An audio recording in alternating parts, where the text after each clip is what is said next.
And this is what the sky should look like, guys. These are the skies I grew up with.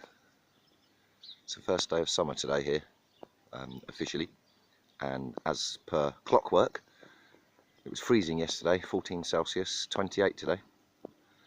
So I'm actually about to head off into the city to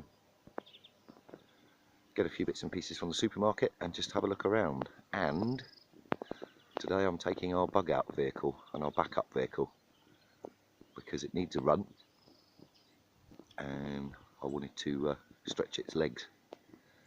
I'm going to make a video of the journey, but I'm going to do it on a GoPro and try and upload it later. No guarantees it's even going to work. So that's what I'm driving into town. It's a full electric 52 volt lithium 1.5 kilowatt electric motorbike with an 80 kilometre range.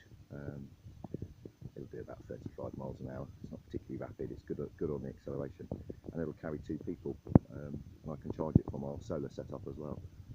So I've had this a number of years. It only comes out very sparingly, as you can imagine, and today is one of those days. So I've fitted a camera, a GoPro camera, to the front of the bike, so I'll turn it on when I start moving. And as I say, I've got no guarantee it's even going to work. I've never used it on something bumpy. I've put the motion thing on, but I don't know if that'll make a difference. Look at this beautiful blue sky. It's been a while since we've seen an untrailed sky, and maybe that was part of the point with the chemtrails. They got everybody so disorientated mentally. They don't need to do it anymore because they've locked you all in. Try locking me in, you punta madres. Right, so I'll see you guys later.